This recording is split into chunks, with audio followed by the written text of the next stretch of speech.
Welcome to Shri Rajiv Gandhi IAS academy. Friends, இந்த வீடியோவில் ஜனவரி 1ஆம் தேதிக்கான கரண்ட் அஃபேர்ஸ் எல்லாமே பார்க்க போகிறோம். சரி, வாங்க பார்க்கலாம்.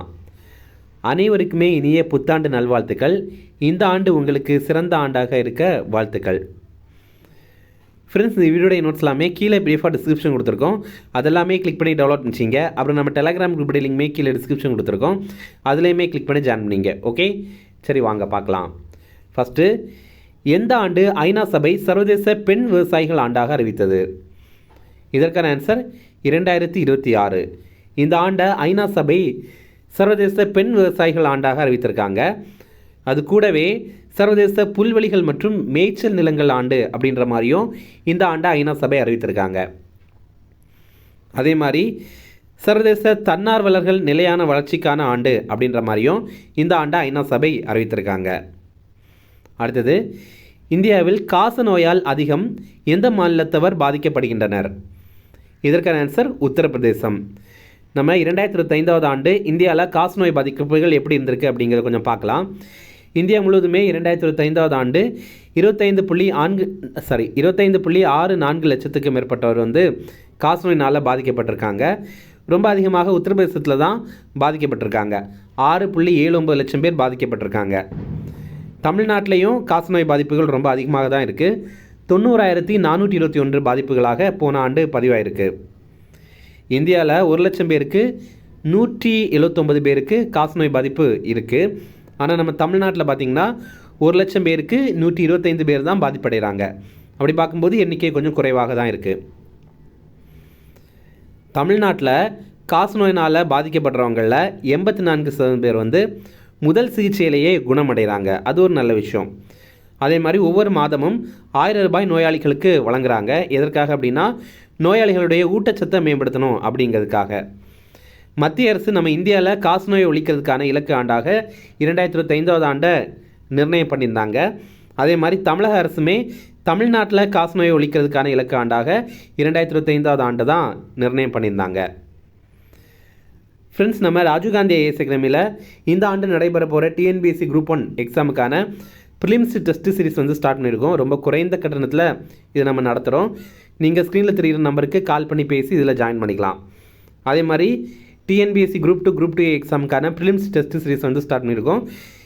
இதுவுமே பார்த்தீங்க அப்படின்னா ஸ்க்ரீனில் தெரிகிற நம்பருக்கு நீங்கள் கால் பண்ணி பேசி இதில் ஜாயின் பண்ணிக்கலாம். அடுத்தது, எந்த மாதத்தின் கடைசி வாரம் திருக்குறள் வாரமாக கொண்டாடப்படுகிறது? இதற்கான ஆன்சர் டிசம்பர். நம்ம தமிழ்நாட்டில் டிசம்பர் மாதத்துடைய கடைசி வாரம் திருக்குறள் வாரமாக கொண்டாடப்படுது. முதல்வர் ஸ்டாலின் இதை 2024 ஆண்டு அறிவித்திருந்தார். அவர் என்ன சொல்லியிருந்தார் அப்படின்னா, டிசம்பர் கடைசி வாரம் திருக்குறள் வாரமாக கடைபிடிக்கப்படும் அப்படின்னு தெரிவித்திருந்தார். அதே மாதிரி நம்ம தமிழ்நாட்டில் உயர்கல்வி நிறுவனங்களில் திருக்குறள் தொடர்பான அறிவுசார் போட்டிகள் நடைபெறும் அப்படின்னு தெரிவித்திருந்தார்.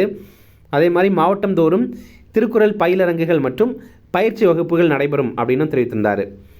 இதற்காக ஆண்டுதோறும் ஒவ்வொரு மாவட்டத்திற்கும் தலா 3 லட்சம் ரூபாய் வழங்கப்படும் அப்படின்னு அவர் தெரிவித்திருந்தார். அடுத்தது, 2025 தமிழகத்தில் எத்தனை பேர் ரேபிஸ் பாதிப்பால் மரணமடைந்தனர்? இதற்கான ஆன்சர் 33. போன ஆண்டு பார்த்திங்கன்னா நம்ம தமிழ்நாட்டில் ரேபிஸ் பாதிப்பினால் 33 பேர் மரணமடைந்திருக்காங்க. தமிழ்நாட்டில் 2025 ஆண்டு 6.50 லட்சம் பேர் நாய்க்கடிக்கு உள்ளாயிருக்காங்க. இதில் ரேபிஸ் பாதிப்பினால் 33 பேர் மரணமாக அடைந்திருக்காங்க.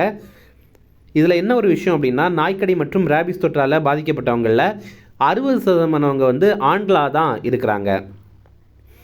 இப்போது அனைத்து அரசு மற்றும் தனியார் மருத்துவமனைகளிலையும் ரேபிஸ் தடுப்பூசி கட்டாயமாக இருக்கணும் அப்படின்ற மாதிரி உத்தரவிட்டிருக்காங்க. யார் அப்படின்னா, தேசிய மருத்துவ ஆணையம் தான் உத்தரவிட்டிருக்காங்க.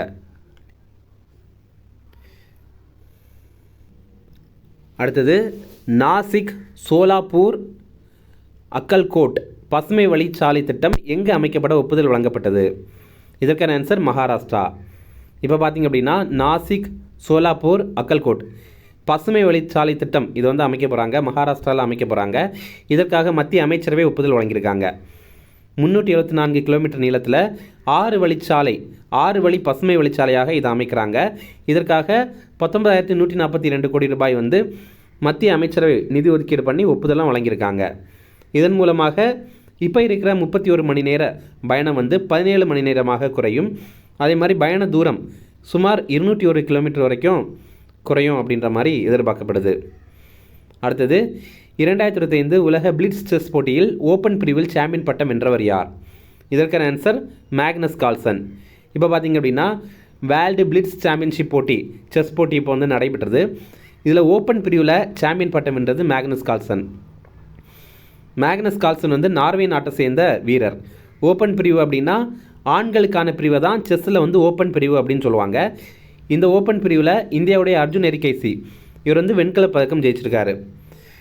பெண்கள் பிரிவில் சாம்பியன் பட்டம் வென்றது கஜகஸ்தான் நாட்டை சேர்ந்த வீராங்கனையான பிபிசாரா அசோபயேவா அப்படிங்கிறவங்க தான். இந்த போட்டி கத்தாருடைய தலைநகரான தோஹாவில் தான் நடைபெற்றது. இது கூடவே இன்னொரு போட்டியும் நடைபெற்று முடிந்தது. அது என்ன அப்படின்னா வேர்ல்டு ரேபிட் செஸ் சாம்பியன்ஷிப் போட்டி அப்படிங்கிறது தான்.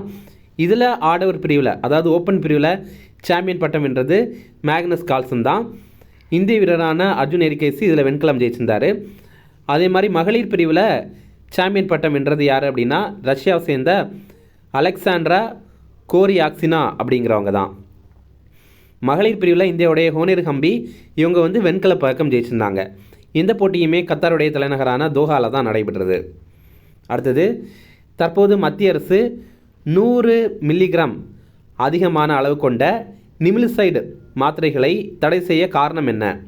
இதற்கான ஆன்சர் கல்லீரல் பாதிப்பு. இப்போ பார்த்தீங்கன்னா 100 mgக்கும் அதிகமான நிமிசுலைடு மாத்திரைகளை மத்திய அரசு தடை பண்ணியிருக்காங்க. இது என்ன மாத்திரை அப்படின்னா இது வந்து ஒரு வலி நிவாரண மாத்திரை.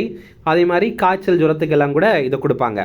ஆனால் இதில் ஒரு சைடு எஃபெக்ட் இருக்குது. ரொம்ப முக்கியமாக பார்த்தீங்கன்னா கல்லீரல் பாதிப்பு இதில் ஏற்படுது அப்படின்னு சொல்கிறாங்க. ஓகே, இப்போ அதனால் 100 mgக்கும் அதிகமான அளவு கொண்ட நிமிசுலைடு மாத்திரைகளுக்கு தடை வச்சுருக்காங்க. இது ஒரு வலி நிவாரணி மருந்தாக இருக்குது. இதோடைய உற்பத்தி, விற்பனை மற்றும் விநியோகத்திற்கு மத்திய அரசு தடை வச்சுருக்காங்க. இதன் மூலமாக எதனால் இந்த மாதிரி தடை வச்சுருக்காங்க அப்படின்னா அதில் வந்து கல்லீரல் பாதிப்பு ரொம்ப அதிகமாக இருக்குது, லிவர் இஷ்யூஸ் வந்து ரொம்ப அதிகமாக இருக்குது அப்படின்னு சொல்கிறாங்க. மருந்துகள் மற்றும் அழகு சாதன பொருட்கள் சட்டம் 1940 கீழே தான் இதை தடை பண்ணியிருக்காங்க. அடுத்தது பிரளை ஏவுகணைகளை உருவாக்கிய அமைப்பு எது? இதற்கான ஆன்சர் DRDO. இப்போ பார்த்திங்க அப்படின்னா 2 பிரளை ஏவுகணைகளை வெற்றிகரமாக பரிசோதனை பண்ணியிருக்காங்க. இந்த பரிசோதனை நடத்தின அமைப்பு DRDO அப்படின்னா defence research and development organisation அப்படிங்கிறது தான். பாதுகாப்பு ஆராய்ச்சி மற்றும் மேம்பாட்டு அமைப்பு அப்படிங்கிறது. இந்த பிரளை அப்படிங்கிற ஏவுகணை நிலத்திலிருந்து ஏவப்பட்டு நிலத்தில் இருக்கிற இலக்கை தாக்குற திறன் கொண்டது. இது 150 கிலோமீட்டர்லேருந்து 500 கிலோமீட்டர் தொலைவு வரைக்கும் சென்று தாக்குற திறன் கொண்டது. அடுத்து முக்கிய தினங்கள். உலக குடும்ப தினம், இது வந்து ஜனவரி 1ஆம் தேதி. அதுவே உலக குடும்பங்கள் தினம் அப்படின்னு நம்ம இன்னொரு தினத்தையும் சேர்த்தே கடைபிடிக்கிறோம். அது மே 15ஆம் தேதி. இப்போ நம்ம எக்ஸாமில் வந்து இந்த 2ல் ஏதாவது ஒரு ஆப்ஷன் இருந்தது அப்படின்னா நம்ம அதை போட்டுடலாம். உலக பெற்றோர் தினம் வந்து ஜூன் 1ஆம் தேதி. நம்ம அது கூட கன்ஃபியூஸ் பண்ணிடக்கூடாது. இப்போ பெற்றோர் அப்படின்னா அம்மா அப்பா 2 பேரும் தான். ஆனால் குடும்பம் அப்படின்னா அம்மா அப்பா, தாத்தா பாட்டி, அண்ணன் தம்பி, தங்கை, அக்கா, இந்த மாதிரி எல்லாரையுமே சேர்த்தது தான் குடும்பம். இன்னும் ரிவிஷன் பார்க்கலாம். எந்த ஆண்டு ஐநா சபை சர்வதேச பெண் விவசாயிகள் ஆண்டாக அறிவித்தது? இதற்கான ஆன்சர் 2026. அடுத்தது இந்தியாவில் காச நோயால் அதிகம் எந்த மாநிலத்தவர் பாதிக்கப்படுகின்றனர்? இதற்கான ஆன்சர் உத்தரப்பிரதேசம். அடுத்தது எந்த மாதத்தின் கடைசி வாரம் திருக்குறள் வாரமாக கொண்டாடப்படுகிறது? இதற்கான ஆன்சர் டிசம்பர். அடுத்தது 2025 தமிழகத்தில் எத்தனை பேர் ரேபிஸ் பாதிப்பால் மரணமடைந்தனர்? இதற்கான ஆன்சர் 33. அடுத்தது நாசிக் சோலாப்பூர் அக்கல்கோட் பசுமை வழிச்சாலை திட்டம் எங்கு அமைக்கப்பட ஒப்புதல் வழங்கப்பட்டது? இதற்கான ஆன்சர் மகாராஷ்டிரா.